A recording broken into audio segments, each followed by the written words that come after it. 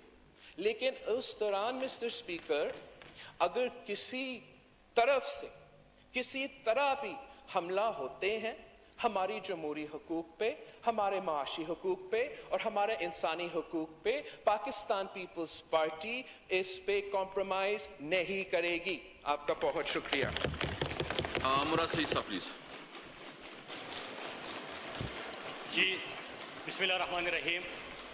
جناب اسپیکر, جو بلاول بھٹو صاحب نے ابھی گفتگو کی ان کی میں تفصیل سے جواب بھی دیتا ہوں, لیکن جو فاٹا کے ہمارے انریبل ممبر نے جو نکات اٹھائے میں ان سے اتفاق بھی کرتا ہوں. خود ان پارلیمنٹیرین میں سے ہوں اور ان پاکستانیوں میں سے ہوں جو کہ خود دہشت گردی کا وکٹم بھی ہے, اور اس دہشت گردی کی جنگ کو اپنی آنکھوں سے دیکھ بھی چکے ہیں اور بھگت بھی چکے ہیں. اور ان کے ساتھ یہ فاٹا کے جو ہمارے ممبرز بیٹھے ہیں ان کو بھی علم ہے کہ ان کے ساتھ جو ان کے حقوق کی بات ہوتی ہے, جدوجہد کی بات ہوتی ہے, فاٹا ریفارمز کا جب ایک تحریک چل رہا تھا تو اس کا ہم صف اول میں کھڑے تھے, ان کے ساتھ شانہ بشانہ کھڑے تھے. لیکن میں ان سے گزارش کرتا ہوں اپوزیشن بینچز سے کہ جس انداز سے آپ نے یہاں پہ ڈیسک بجائے اور تالیاں بجائے, میں آپ سے گزارش کروں گا کہ این ایف سی میں آپ نے 1% شیئر سرنڈر کرنا تھا.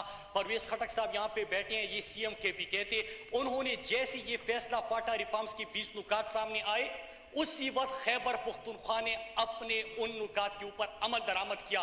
آج بھی ہم آپ کی طرف سے اس کا انتظار کر رہے ہیں کہ این ایف سی میں فاٹا کے لوگوں کو ان کا حق دے اور وہ شیئر دے دے. پھر اس کے بعد اسپیکر صاحب وہ جی آپ بات کریں please, no cross talk please. Speaker صاحب ان چیزوں کے اوپر وہ بڑے 20 نکات ہے, تفصیل سے ڈیبیٹ اگر جب ہوگی تو میں ایک ایک کر کے ان کا جواب دے دوں گا. اب یہ مشورہ تھا. اب آتے ہیں سر ای سی ایل کے اوپر. ای سی ایل کے حوالے سے بات ہوئی, اور جو بلاول بھٹو زرداری صاحب نے سابقہ پرائم منسٹر کا شکریہ بھی ادا کیا کہ انہوں نے ان کے لیے آواز اٹھائی. تو اسپیکر صاحب آج جو پرائم منسٹر صاحب کا سٹیٹمنٹ ہے اس کے ایک بیک گراؤنڈ ہے. بیک گراؤنڈ کیا ہے کہ وزیر اعظم تھے, اپنی جہاز میں بیٹھ کے جس کے اوپر کیسز چل رہے تھے اس کو فرار کر کے واپس باہر بھیج دیا. یہ چیز ہمارے سامنے ہے. پھر اس کے بعد آپ نے دیکھا کہ جن کے بچوں کی باہر جائیدادیں سامنے آئی, جن کی جائیدادیں سامنے آئی وہ نہ صرف مفرور ہوئے کہ آج تک وہ پاکستان سے باہر ہے, وہ مثالیں بھی ہمارے سامنے ہیں. لیکن بات جو ہوئی اس میں جے آئی ٹی کی رپورٹ آتی ہے, بہت سارے ویلیومز ہوتے ہیں, نکات ہوتے ہیں, منی ٹریل کے اوپر بڑے سوالیہ نشان بن جاتے ہیں. گھر کے ملازمین کے حوالے سے بہت زیادہ کہ ان کے اکاؤنٹ میں اتنا پیسہ کہاں سے آیا اس کے سوال ہوتے ہیں. اس میں مختلف کردار سامنے آ جاتے ہیں. سی ایم سنگھ کا نام ڈالا گیا لیکن وہ جے آئی ٹی کی ریکمنڈیشن تھی, اور اب جب سپریم کورٹ کا فیصلے کی آپ نے بات کی تو کیبنٹ نے بالکل کہا کہ جب ریٹرن آرڈر ہمیں ملے گا اس کے اوپر ہم بالکل نظر ثانی کریں گے اور آپ وہ دیکھ لیں گے. لیکن جب ہم ای سی ایل کی بات کرتے ہیں اور پرائم منسٹر صاحب بات کرتے ہیں تو خدا کے لیے حقائق کے اوپر بات کرے کہ آپ کے ملک کے وزیر خزانہ رہنے والے جب مفرور ہو سکتے ہیں, عدالت کا ڈیسیجن آ سکتا ہے, تو اسی بیک گراؤنڈ کے تحت وہ بات ہوئی تھی. پھر آپ نے ایک اور بات کی کہ سپریم کورٹ کا ابھی جو ڈیٹیل ججمنٹ ہے وہ تو آپ کے سامنے نہیں آیا, ریٹرن آرڈر سامنے نہیں آیا, لیکن اسپتالوں کے حوالے سے بات ہوئی. جناب اسپیکر, اس میں حکومت کا کیا کام؟ ہم نے تو کبھی نہیں کہا کہ ہم 18ویں ترمیم جو ہے اس کو ختم کرنا چاہتے ہیں. یہ اپوزیشن بینچز پہ یہاں پہ ہمارے پچھلے دور کے بھی معزز اراکین اسمبلی بیٹھے ہوئے ہیں.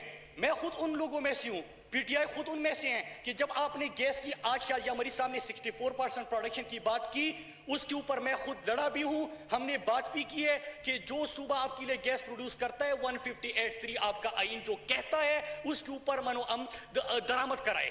اگر بجلی کہیں سے پروڈیوس ہوتی ہے سستی ہوتی ہے تو آپ کا ایک ڈیو فارمولا تھا, وہ ڈیو شیئر صوبوں کو ملنا تھا. اس فارمولے کے اوپر اگر بنو عمل نہیں ہوتا اس کو آپ انشور کر دیں. پھر جو ادارے آپ کے صوبوں کو دیے گئے اس میں اگر وفاق کی طرف سے اس کو روکا جاتا ہے تو ہم اس کو بھی سپورٹ نہیں کرتے. ہم بالکل 18ویں ترمیم کے حق میں بھی ہے اور ہم صوبوں کو ان کا حق دینے کے حق میں بھی ہے. لیکن میں سوال کیا کرتا ہوں اسپیکر صاحب, سوال یہ کرتا ہوں کہ ابھی آپ نے اسپتالوں کی بات کی اور ابھی ڈیٹیل ججمنٹ بھی نہیں آیا, لیکن عدالت نے ایک قلم کی جنبش سے یہ فیصلہ سنا کہ صوبوں کا حق چھین لیا. یہ سٹیٹمنٹ آ گیا, وہ کہتے ہیں کہ میٹھا میٹھا ہف ہف کڑوا کڑوا تو.